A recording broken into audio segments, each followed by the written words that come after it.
Today's session is on sequencing problem. We will be discussing case third, that is n jobs through m machines. In last case, case 2, we had discussed n jobs through 3 machines. So here, there is no restriction on number of machines. Number of machines has to be more than 3, whereas number of jobs has to be more than 1, right? So uh, let us take a problem on this. Find an optimal sequence for the following sequencing problem of 4 jobs and 5 machines, of which processing time in hours is as follows. So the below table talks about the time requirement of different jobs on different machines. See, we have 4 jobs, J1, J2, J3, J4. And we have 5 machines, M1, M2, M3, M4, M5. Now, J1 spent 6 hours on machine 1, 4 hours on machine 2, 1 hour on machine 3, 2 hours on machine 4, and 8 hours on machine 5. Likewise, J2 has its own time requirements on each machine, J3 has, and J4 has. Additional information has been given to us that job should be processed in the order M1, M2, M3, M4, M5. That means a job has to start the operation with M1 only.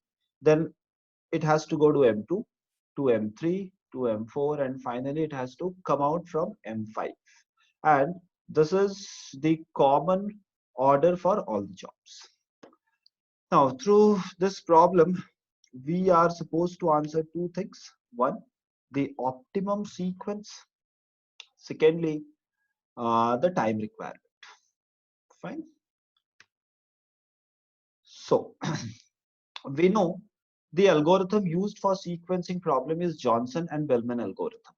But Johnson method has got a limitation that it can be applied to a situation where you have only 2 machines. But here we have 5 machines. So the first step starts with you have to go for a condition check. We have 2 conditions to be checked. First, pick up the first machine, that is minimum of M1. So minimum of M1. See, in M1 row, the minimum value is 4. So minimum of M1 is 4. Now, however machines you have, you need to leave the first machine and you need to leave the last machine. That means in our case, I'm leaving M1 and I'm leaving M5. So the remaining is M2, M3 and M4. Make a group of these 3 and find it out maximum of M2, M3 and M4. So you need to identify maximum value from all these 3 rows. So 5 is the maximum among all these values, right? The values belonging to M2, M3 and M4. So maximum is M4. Since minimum of M1 neither greater nor equal to maximum of M2, M3 and M4. Therefore, condition fails, right? Remember, condition to be satisfied, minimum of M1 should have been greater than maximum of M2, M3 and M4. Since in our case, minimum of M1 is 4, which is neither greater nor equal to the maximum of M2, M3 and M4, which is 5. Therefore, condition fails. Now we'll go to condition 2. Condition 2. Now take the last machine. So minimum of M5. Minimum of M5 is 5. And again, we need to take the same maximum of M2, M3 and M4, which is equals to 5. Now, since minimum of M5 equals to maximum of M2, M3 and M4, therefore condition satisfies, right? So either of the condition or both the conditions has to be satisfied, right? Then only you can proceed further. Otherwise, if both the condition fails, then we need to write it is a case of technique failure, which is not the case for our problem, right? Since condition 2, either of the case is satisfied, we'll move for step 2. Now in step 2, I'll just copy paste here, so I did not to scroll up and down. Copying paste. Right. Now see, in step 2, we are defining two variables. One is A. A will be defined as M1 plus M2 plus M3 plus M4. That means you have to take all the machines leaving the last one. So I left out M5 and I added up M1 to M4. The second variable will be defined as you have to leave your first machine and you have to add the remaining one, M2, M3, M4 and M5. Fine. So let us create a temporary table for A and B. So we have 1, 2, 3, 4 jobs and we have got 2 machines. So 1, 2, 3. And this is our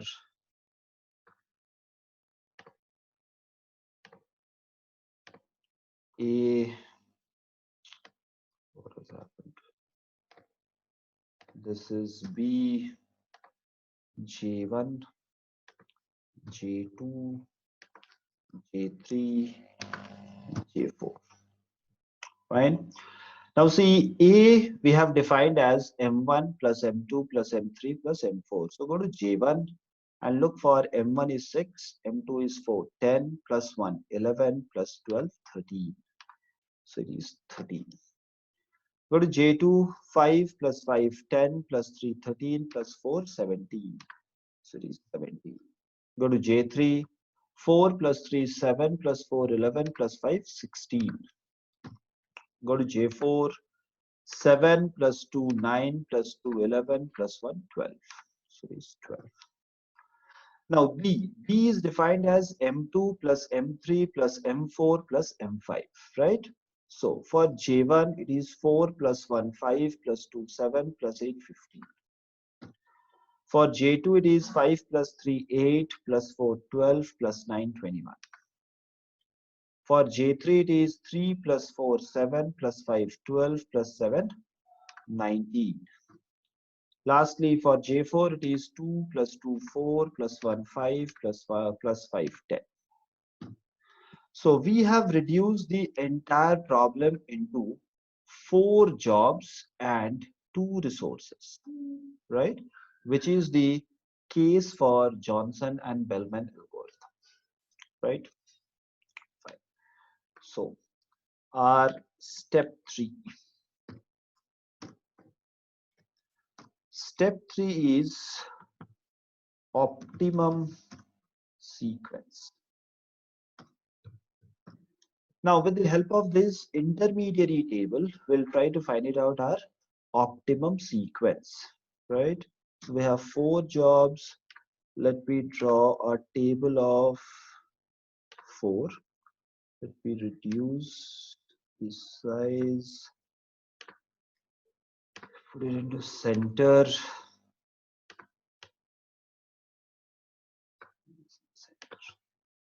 Fine. So now in this table, find out the least value. See, the least value is 10, right? And it is for J4 and for machine B.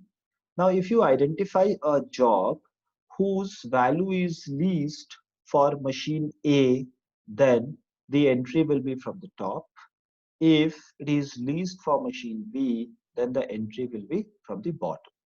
So J4 has the least value 10, which is for machine B.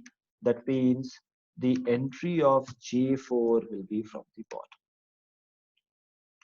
Coming now, once you have entered the job into a queue, you are supposed to strike out or cancel the job from the system, right? Now, from the remaining values, look out for the least value. So the least value is 13, and 13 is for J1 for A. So since it is for A, the entry will be from the top, and it is J1. Now, once you have entered J1, cancel J1 now. Now, from the remaining values, look for the least value. So 16 is the least. Now 16 is for J3 and it is for machine A. So again, J3 will enter from the top. Now we need to cancel J3. So we cancel it. Finally, we are left out with J2. So J2 is entered here. And now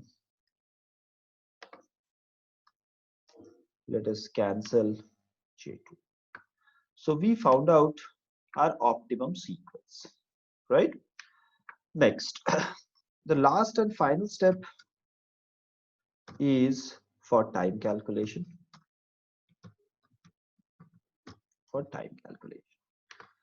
Now see, the problem occurs here only. Most of the students, they make mistake in this step. See, this is our intermediary table. This has been created just to apply the principles of Johnson and Bellman algorithm. This is not our original problem, right? If we would have not designed or framed this table, we should have not reached to this, correct? So this intermediary table was required to obtain this optimum sequence and not for the time calculation. For time calculation, we have to go to this original problem where we do not have A and B. Instead of A and B, we have M1, M2, M3 and M4, right? I'm pasting it here.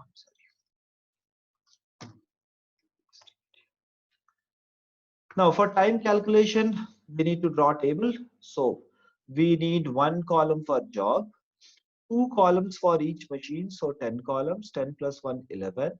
And for idle time, we have 5 machines, so 5 columns, so 16 columns. Correct? So I'm drawing a table with 16 columns and 6 rows. Fine. Let me merge these two. Let me merge these two, again these two,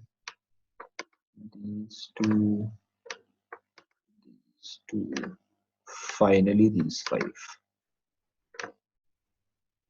So this is our time calculation table. I will reduce the size. This is for jobs. This is for machine M1. I'm writing S for start and F for finish.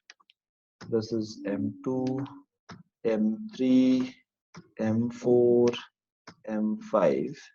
This is our idle time columns. And idle time will be for M1, M2, M2, M3, M4, M5.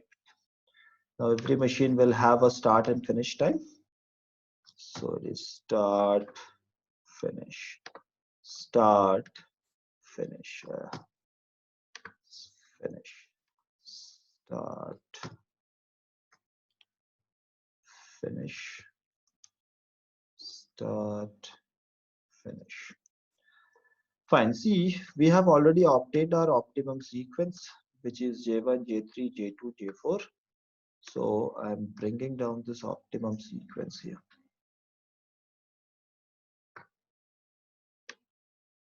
Right? Fine.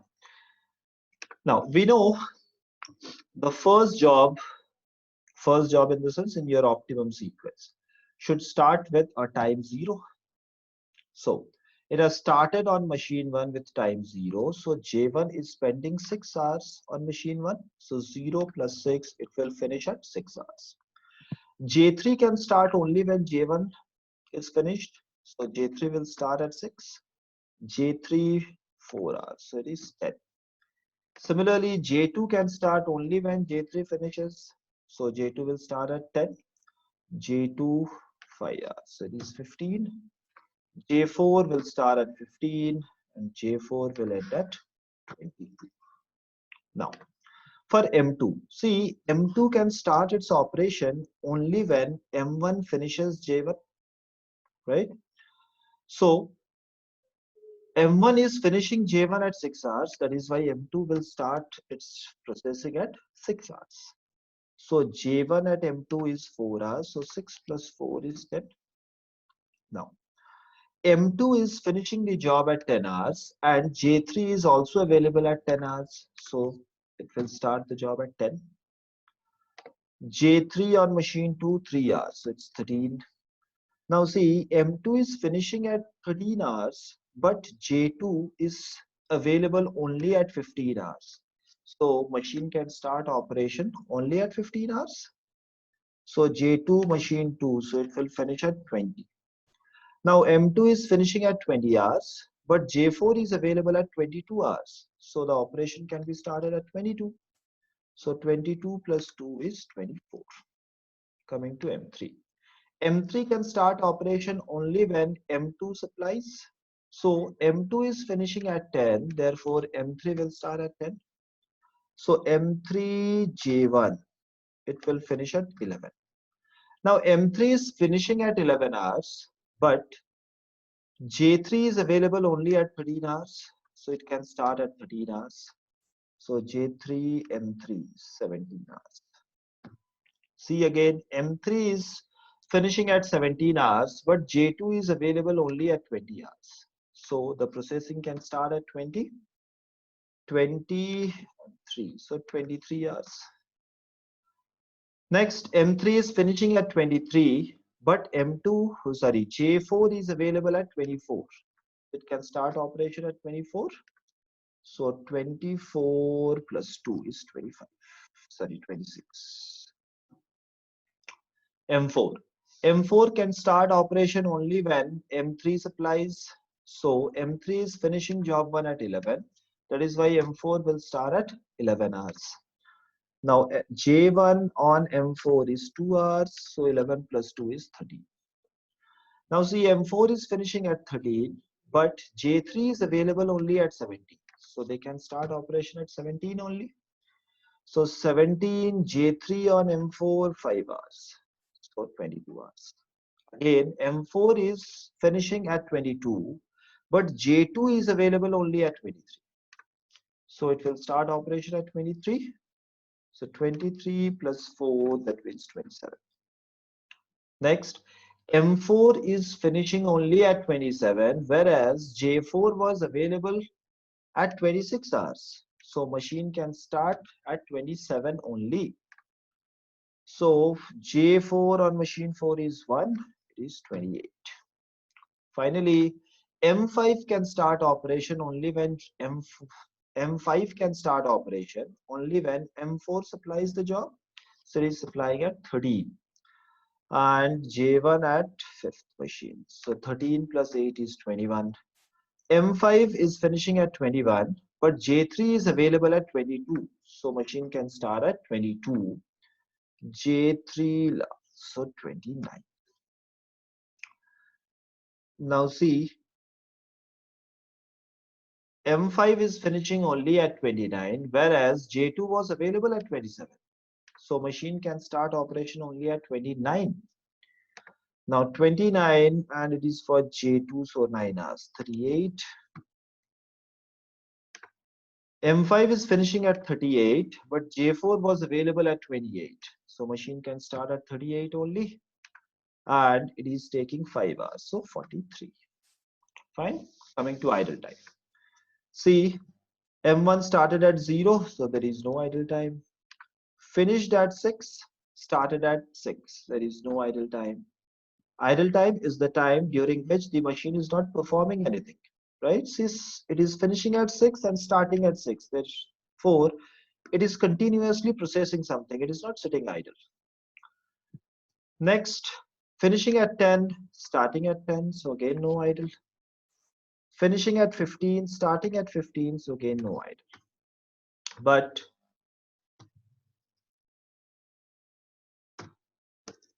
the machine 1 is completing all its job by 22 hours, whereas the entire system runs for 43 hours. So for 21 hours after completion of job, it has to sit idle, right? Coming to M2.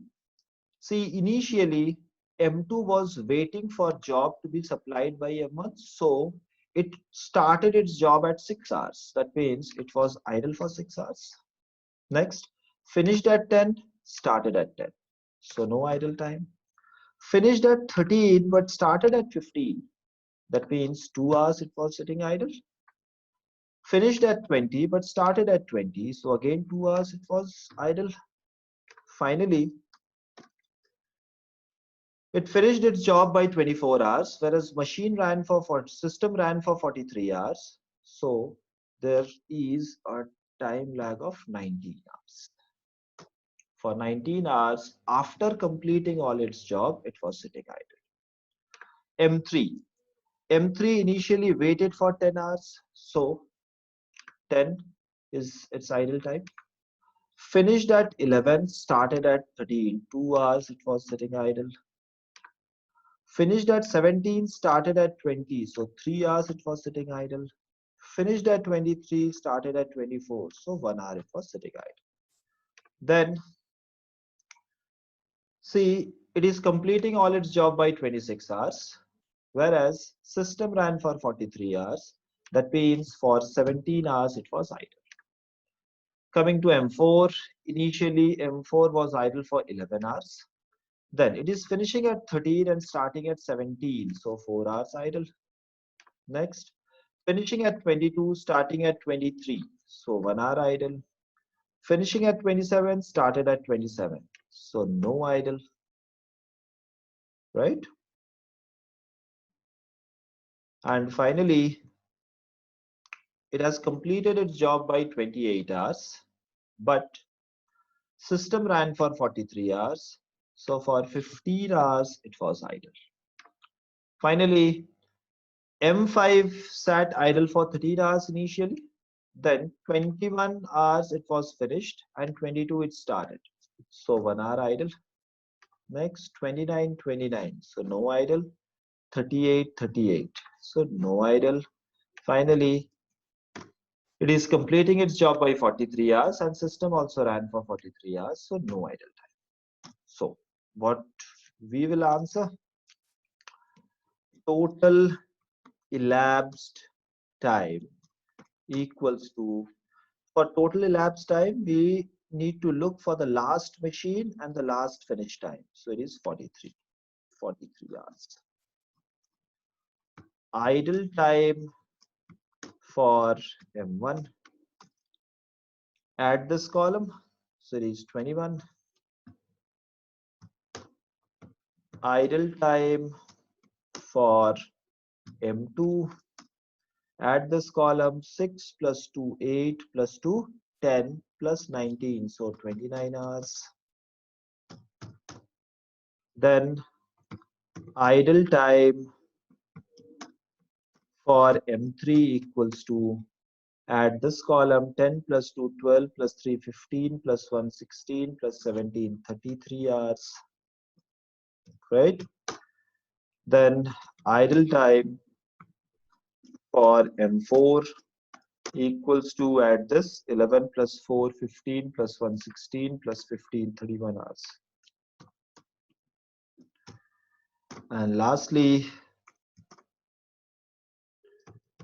idle time for M5 equals to, add this, 13 plus 1, so 14 hours. Right? So we were supposed to give two answers. One, the optimum sequence, that is J1, J3, J2, J4. That means job should be processed in this order.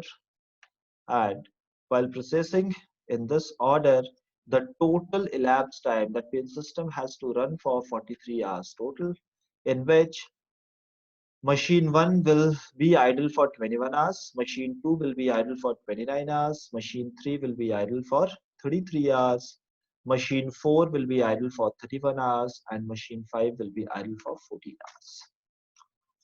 For any further query, you can mail me on arg.srkr86@gmail.com, and A is in smaller case.